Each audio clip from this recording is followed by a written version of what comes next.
Hello, great people. Welcome back to our channel. We are so excited to have you again.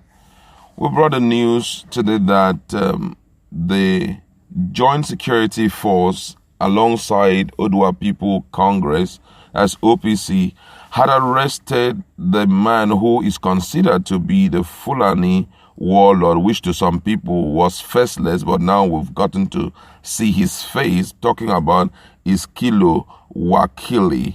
But we are getting another report right away coming from the OPC leader that the police have done something unthinkable.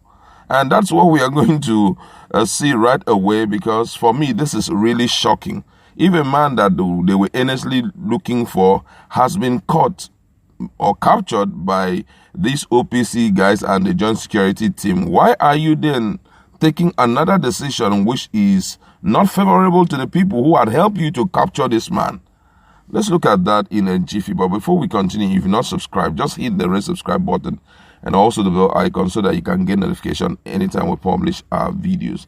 And according to the news, the OPC, Oodua People's Congress, on Sunday said the men of Nigerian police force in Oyo State detained 3 OPC operatives for arresting notorious Fulani warlord Iskilu Wakili, who had been accused of sundry crimes in the Ayete area of Ibaragba in the state.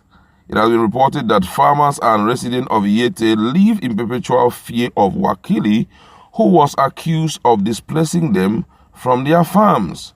It was also gathered that Wakili, who is said to be a leader of the headsmen in Ayete, worked with dozens of herders who are his disciples. Together with his battalion, they allegedly seized hectares of farmland at Ayete, raped the women in the rusty town, and kidnapped the rich men for ransom. Speaking, the OPC sector coordinator Adedeji Oluwole, who led his operative and other vigilante group to arrest Wakili, said the suspect was nabbed on Sunday morning.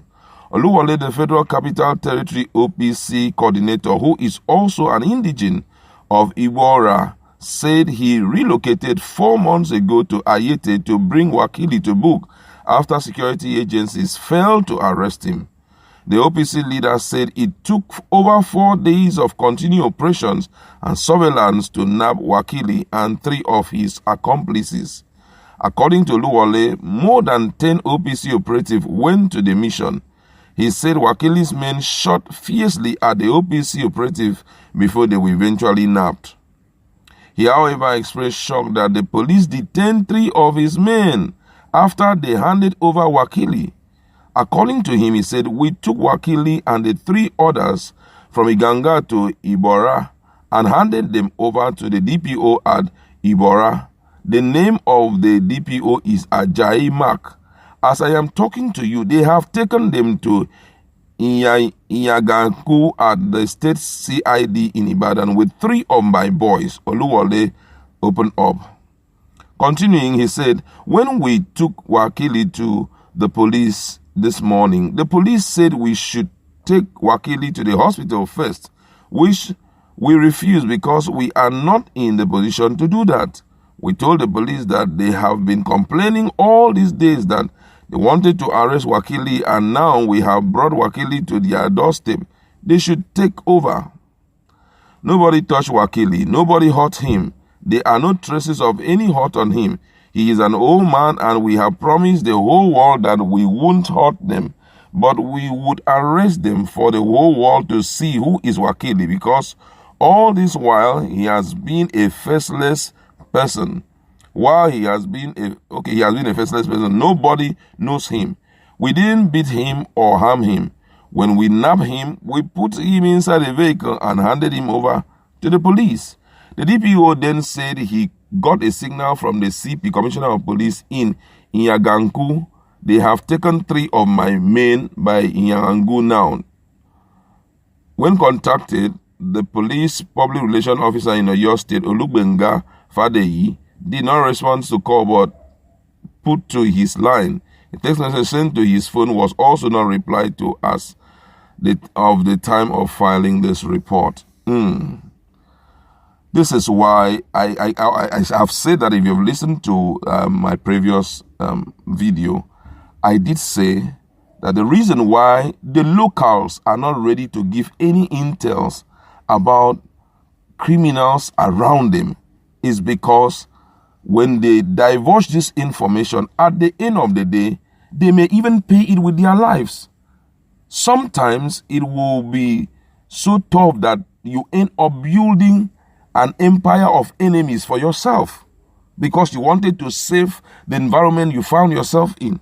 And this thing makes police craving for information not to get it. We are told that police are our friends, and we believe that they are enemies to criminals. But unfortunately, when this information are being divulged, the kind of thing that they will do will amaze you a great deal. Okay, this Wakili guy, Nigerians as a whole have heard about him. Ayete was a place that most of the indigents had to run away from the place. I could still remember one Sunday like that. The news was littered everywhere, where they were beckoning on Sunday, Igbo, to please come and salvage them from the hand of Wakili. And even some of the Fulani guys were saying that Wakili is an untouchable man, that the man is so strong that Sunday Igbo cannot do the nonsense he did to the man at Iganga, the Seriki at Iganga, that he can't try it with Wakili. Nigerians were like, the indigents were like, please come and salvage us. Some were running away. Some didn't even want to stay in that town. Now, some group of persons have decided to come together. We can't watch our people always being afraid or living under tension. And we cannot continue with the news that we have been hearing coming from this place. They joined forces together with local intels. They were able to capture this man. They have took him to police station. Look at what is happening now. The 3 boys now have been taken into this. And before you know, those boys may go in and never return again. While Wakili will come out and still walk alive, strong and healthy without anybody touching him. Man, this thing should stop. This thing should stop. The problem of insecurity in this country is not because we don't have experts that can deal with it.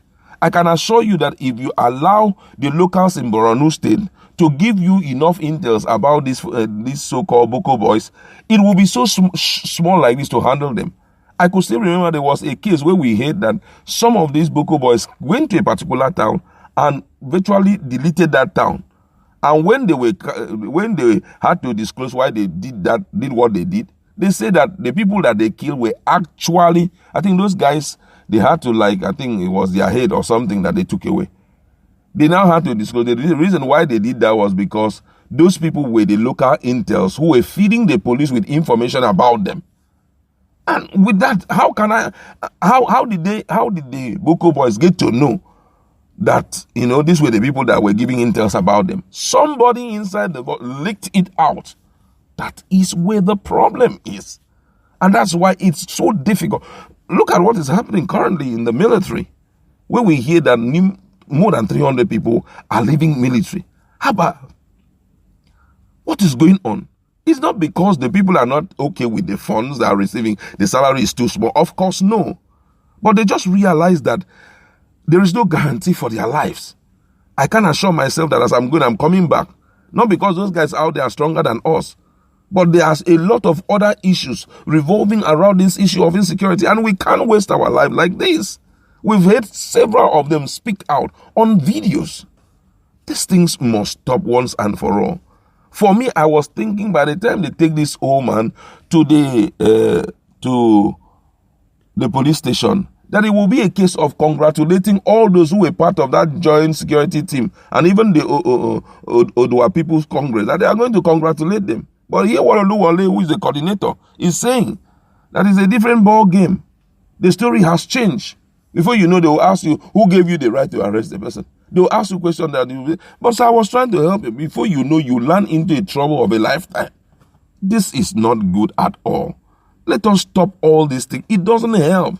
If truly we want this country to be a country of sanity, if we want to discourage other people from entering into crime, whenever culprits are brought, they should go through the legal processes and their cases should be handled by the court. They should be prosecuted rightly and dealt with accordingly.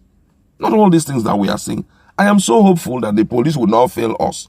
At this point, though, I'm very hopeful that they will not allow those who did that good job to regret why they ever did it. I like to